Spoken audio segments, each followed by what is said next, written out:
Hello, everybody, and welcome to our celebration of International Women's Month. And we start our celebration today on Monday, the 8th of March, as we look at women from all across the world whose stories have inspired us and encouraged us through our own journeys as women who are growing and learning and being and taking up our space in the world. We start the celebration this month by speaking to the women on the board of the African Caribbean Society of Scotland. And so I am joined today by one of the women, and her name is Giulia. Giulia is from Italy. Hello, Anna. Hi. Hi, Cynthia. How you doing? I'm fine. Good, How are you? good. I'm good. I'm really excited for this month. Anything to elevate and celebrate women, I'm all for it. And one of the things I like is that it's not Mother's Day. It's not celebrating for women for anything that they have necessarily achieved or whatever. It's just celebrating women for being women. Yes. Without pressure. Exactly. And the concept of women is evolving. It's not what our mother or what our grandmother would consider or would define as women. We now live in a moment where with the terms women, we can finally include everyone who perceives herself as a woman. So that is amazing. We are changing the world, and we need to do this as taking everyone with us in this month of celebration. Yeah. And one of the things I was thinking about, Anna, is, okay, I'm from Zimbabwe, you're from Italy. We're both women, and we have different struggles, right? But one thing we have in common is how we have been raised to kind of like minimize ourselves and kind of be always looking to men for direction. Oh yes. Oh. Yeah. And no matter how much you can be progressive, you have been raised in that sort of society, so you find yourself going back in all those structures and those patriarchy structure that hold you down constantly. And that's something that personally I'm fighting against every single day. Like I have two boys, so I'm the only woman in the household, so I kind of feel the need and the responsibility to to grow two boys who will be two of the greatest ally for women in future, Yeah. Tiny responsibility. No pressure at all. You are doing it 24/7, but society doesn't always recognize that. You're just expected to get on with it. Yeah. I'm thinking as we evolve and as we grow, with all the changes around us, how important is it for us to be speaking to young girls who are coming up behind us? What would you have liked to have known when you were 16, Anna? That I didn't need to be married to be happy. That I didn't need to have children, I could have been a woman, not that I regret anything. I'm happily married. I have two lovely children, but the pressure of society and the pressure of everyone around me was expecting me, you know, to have children, to be married, and ideally in the other order, so get married and have children. I did the opposite, so that was a little bit strange. But that was one thing, and the other one was not to be apologetic and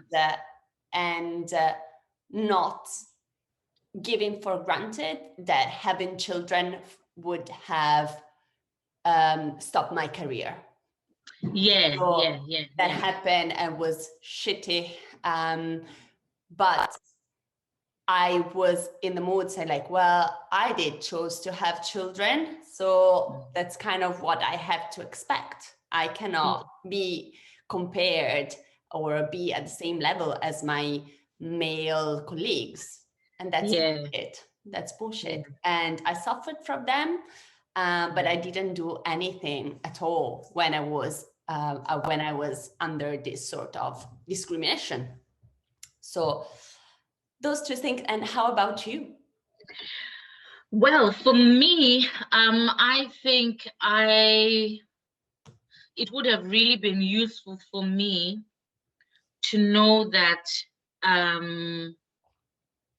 it was okay to accept my body the way it was, that it was okay not to look like somebody in the media, that it was okay for me to wear my natural hair, that it was okay for me to speak the way I speak, that it was okay for me to celebrate my culture without always looking to the foreign cultures as if they were better.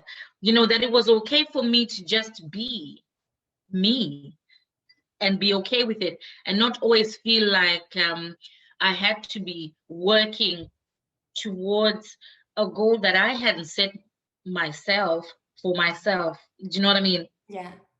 It wasn't just like I was supposed to live up to somebody's expectations that I didn't sign up for, I didn't agree with, but because of my upbringing, because of cultural stuff, you believe that this is how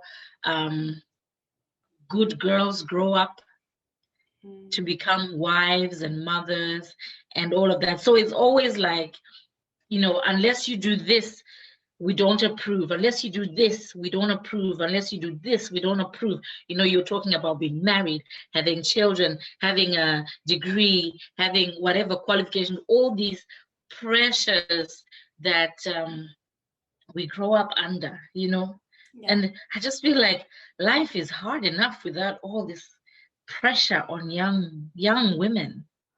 Yeah, and that's, so you see, we have two different backgrounds, two different stories. We come from two different countries, yet we had different, we share some, you know, we share the gender inequality things, but I didn't suffer from what you're talking about because I have light skin. I have white because I'm white and I'm part of that society. So that is all the point of intersectionality. And I think one of the things that I struggle the most when I see out there is the fight between people about who gets more, you know, discrimination, who is fighting hardest. You know, like I can say, like what I described was basically me being in a you know, society ruled by white male, cisgender, heterosexual, you know, society. And then you say like, but you know, on top of that, I'm suffering the fact that I have brown skin, so I'm not conforming with the a white supremacist society, you know? Yeah, yeah, yeah, And yeah. then if we don't get to the point and I say like, wow, so I am oppressed, but at the same time, I am oppressing someone who has less privileges than I am. Yep. That Yep. is, it doesn't mean that my experience is not valid. It means that while thinking about my experience, I should Yeah. also think that there are other sisters out there who are Yeah. experiencing, on top of what I experience every single day of my life, other Yeah. things. So we need to lift us up together. It's not a fight Yes. between us. It's not like Exactly. who got the you know, the most inequality wins. Yeah, That I is, know. oh And gosh. you know, the other thing that people don't like talking about is the effects of the struggle on Black women, you Mm-hmm. know, on our mental health. Mm. Because it's okay for somebody to say, okay, you're Black and maybe you don't get treated the same way, but it needs people to go the next step further and actually acknowledge how much pain they cause people when they don't acknowledge their pain, the pain of their lived experience. You know, people are people understand what it is to be a rape victim. People understand what it is to be the victim of a car accident. People understand what it is to you know, any injustice. People understand and always look for solutions, but when it comes to racial injustice, people aren't as quick to have a conversation about seeking justice. People begin to question the victim. They kind of make the victims double guess, second guess their experience. People find ways to keep the victim quiet because, you know, it's just so uncomfortable when people realize how much they are benefiting from the system that is oppressing a lot of people around them. And that's it. That's the problem, because if Yeah. someone, if a rape victim, the is part, of course, there's part of a system environment that Yeah. allow that to happen, but you can identify one specific guilty person for the rape. In this case, we are talking of an entire society. As you were saying, Yeah. white people, we all benefit from a society where over the centuries, we have Yeah. been privileged because like we had, our life was easier because of this. Yeah. Yeah. So Yeah. the difficulty is here is to say, okay, not only I acknowledge that, but I need to be willing to change the things to go to a perfect society where race is out of the equation, you know? Yep. It's Yeah. something Yeah. like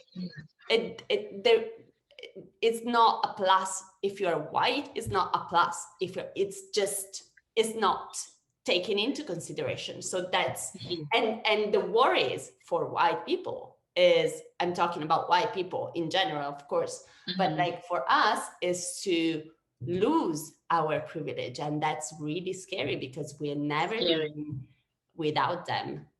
Yeah. So that's it. And it takes, but as everything, like as we were talking about women, the same point, the whole point is the same. Like we are not hoping for male to lose their privileges. We're just saying, you know, we just wanted to be treated the same way. We want to have the same wages. We want to be, you know, we want that maternity leave is as Yeah. equal and as valid as paternity leave, or the opposite way. So why Yeah.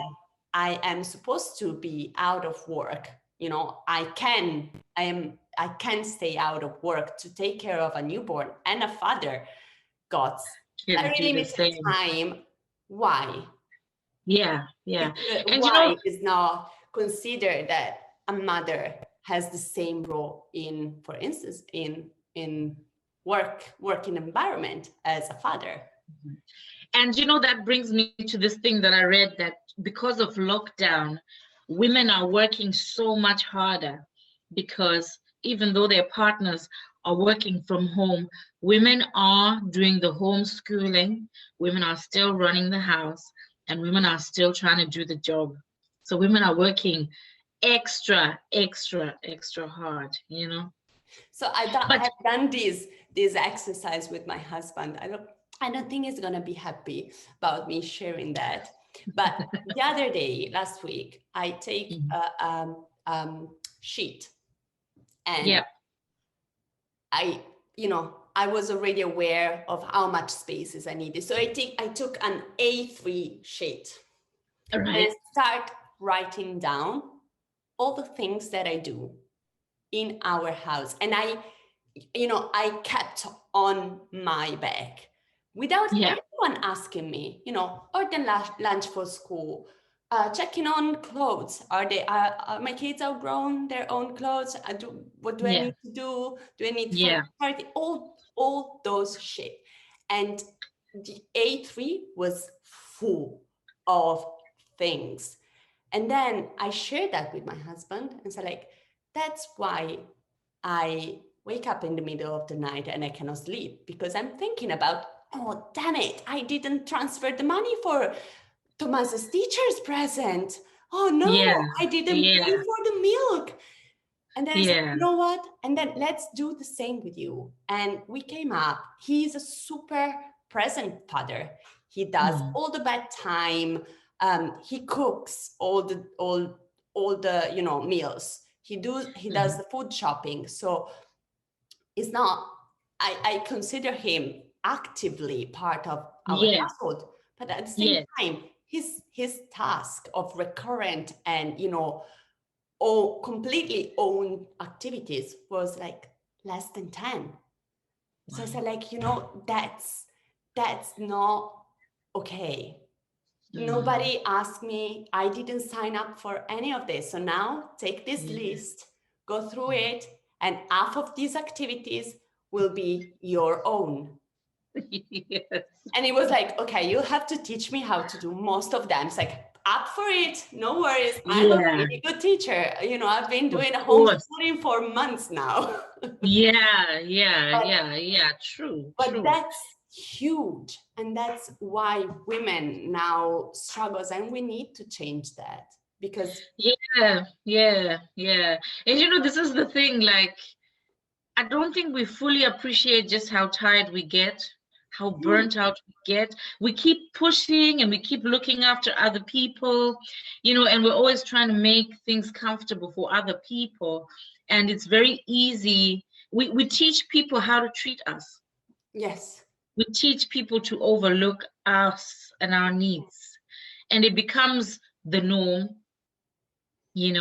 and it's going to take us to speak up and ask for help, just like you did there. It's going to take us in our homes, in our little circles of influence, to be asking for what we need from those around us. But I want to ask you something, Anna. So who has been the most influential woman to you in your life? Wow. That's a tough one. The most influential woman. Hmm. It's hard to just think about one. Um, I think my grandmother, and Hmm. I really don't know why. There is, Hmm. so I think my grandmother, she was, that's funny. That's funny now that you make me think about that because my grandmother really represent the concept of Italian Southern family. And she was on top of the household. You know, they were farmer, they owned land, and my grandmother and my grandfather, they just spent all their life cultivating fields, and with tomatoes they allowed 4 children to go to universities and buying houses and having a really lovely life full of love. And I don't know why she came to my mind, but she was not educated. She was not, but she teach me the concept of respect a lot. And the concept of trust. I remember I used to help her to tell her things before even telling my mom, you know. So I don't think she was, I don't know, I would not probably describe her as a feminist, but she was strong, you know. She was the one who made the big decision. My granddad was illuminated, I think, you know, my personal opinion is like he was an illuminated man, and he was like, you know, I am gonna do the cropping and harvesting and everything, you are going to manage all the money, just do everything, you know. So probably that was funny. It was an empowered woman by his husband who lifted her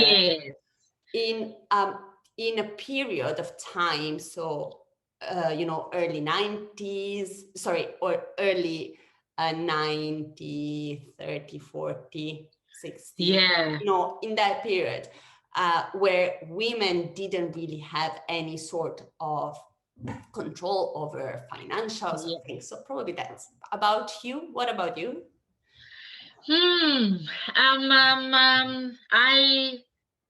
I feel like cheating and mentioning more than one. Okay, go for it. But definitely I would say my mom. Because I think my mom has taught me, okay, to be a strong woman, but also to accept and accept that it's okay to be vulnerable. You know, it's okay to be soft and gentle. You know, you don't have to be hard and strong and superwoman and all this kind of thing. It's okay to be in that feminine space and just be. I've learned that from my mom. And from Miriam Makeba, who was a famous singer, I would say I love how she just accepted who she was and just took her identity and was brave with it. Of course, she got encouragement to do that, because when she went to America, she was trying to sing all these jazz standards that they had over there. And somebody says, listen, we've got enough of this. We want your voice, your story, your song. And she did that. And she changed the world. She changed her life. She changed she changed the narrative for a lot of Black girls growing up in Africa. You know, here was a woman who was traveling the world, singing languages we spoke and understood, talking about things that we were experiencing, and kind of like showing off our culture and taking it to places that we hadn't ever dreamt were possible, you know. So I think those two women. You mentioned, you know, changing a little bit topic, but you mentioned more than once the mental health issues that we are facing in this moment. And one of the things that we are doing, especially you are following at African Caribbean Society of Scotland, is developing this for the Black community. So I think that's really important Mhm. Can you elaborate a little bit this? And I think everyone who's watching us will be really interested in knowing what you are doing and why you decided to do this. Yeah, yeah. Okay, yeah. I mean, mental health, I'm really passionate about mental health issues, especially within the Black community, right? There's been a gap between the community and the services provided. And the goal of ACSS is to be like a bridge between the two.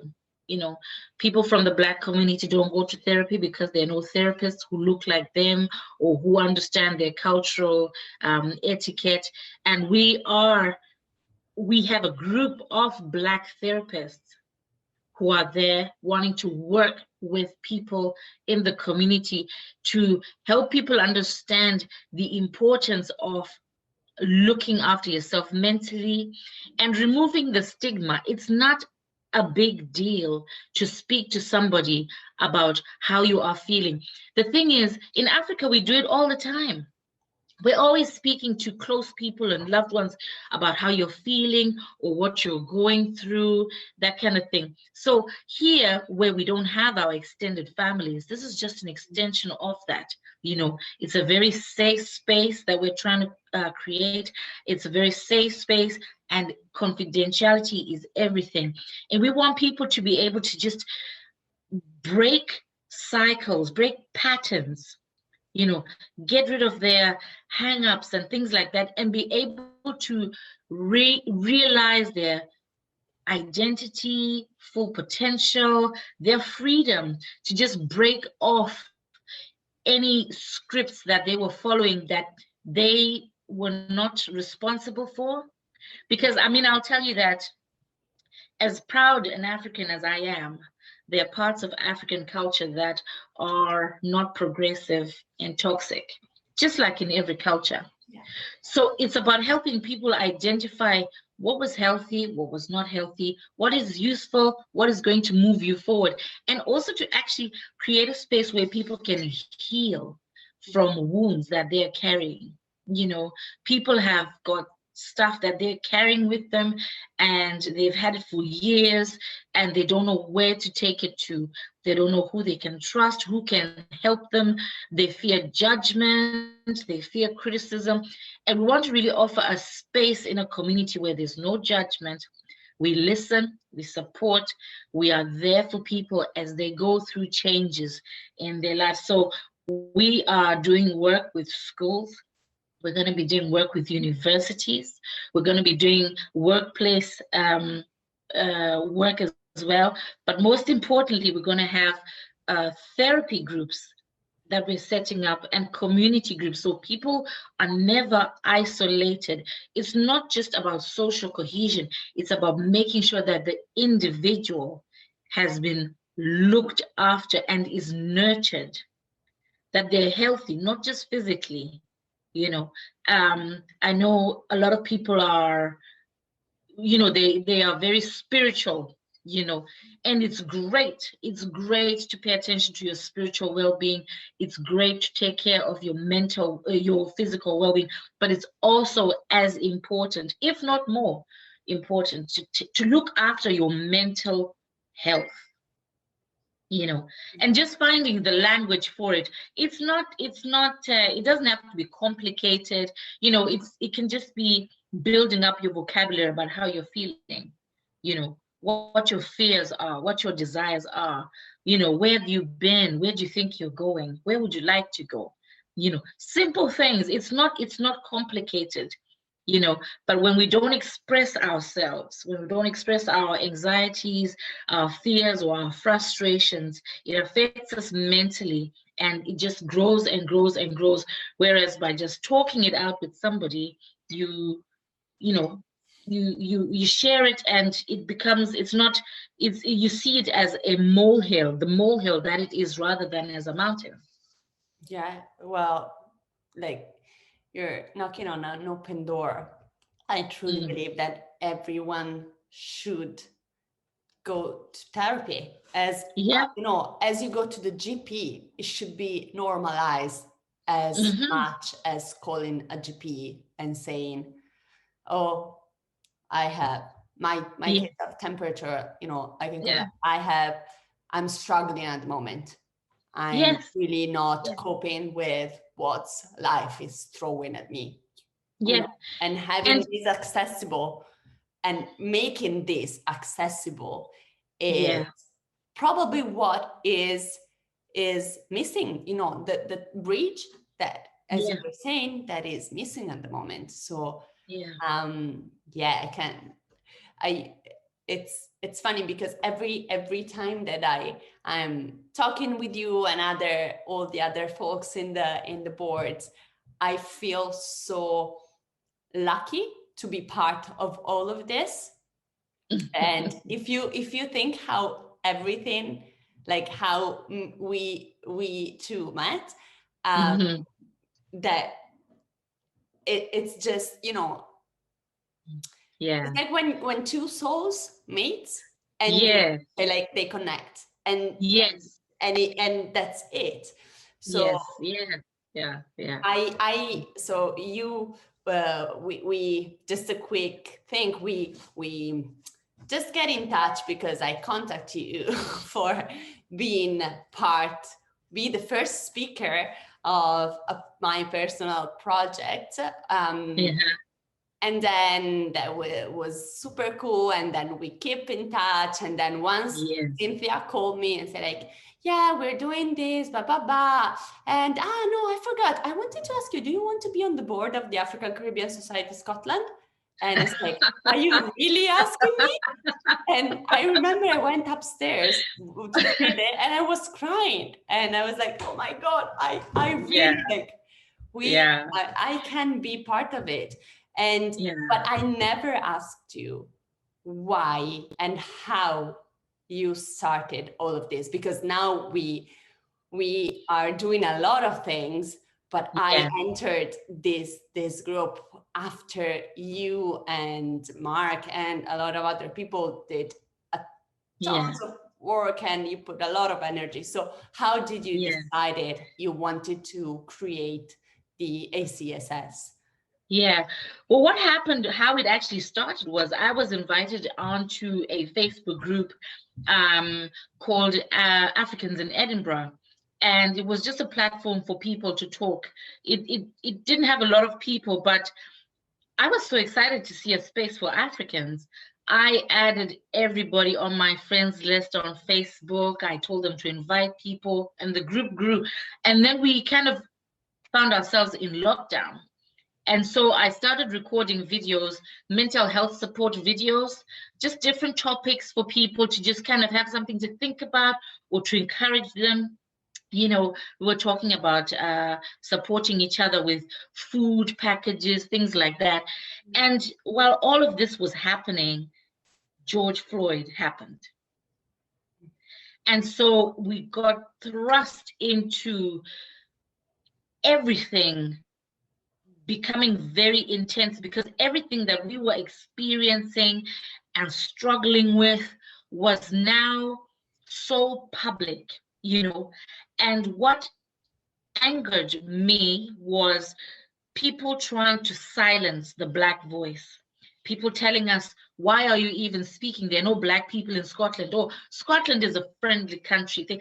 And it's like, we have got an experience that you people are not acknowledging. And, you know, we had, fast forward, we had the protest and everything just kind of grew from there. But Africans and Caribbean people have been in Scotland for a long time. And we've been having these conversations for a long time. And we want to have the change. We do not want to get lost under that BAME name. You know, we want to stand out as Black, want to stand up as African or as Caribbean together for all the things that are important to us. You know, when we're not fighting for a seat at the table, we are celebrating our own community in different ways, you know, and hopefully we'll all be able to meet up together with our allies when this lockdown is over, and actually build relationships and build something, you know, without any hang-ups from the past. And begin to create the Scotland that we want to live in. Yeah. Yeah. Well, that was powerful as always. we started and we say, yes, let's keep it like 15 minutes. No. No. there's so many things we could probably kept on talking for the entire night. Oh, we could talk about work, we could talk about motherhood, we could talk about food, we could talk about music, we could talk about so much, you know. Yeah. Well, that was Fantastic. a pleasure, Cynthia. Yeah, thank you so much, Anna. I really appreciate you. Me too. Thanks. Cheers. Bye. Bye-bye. Bye.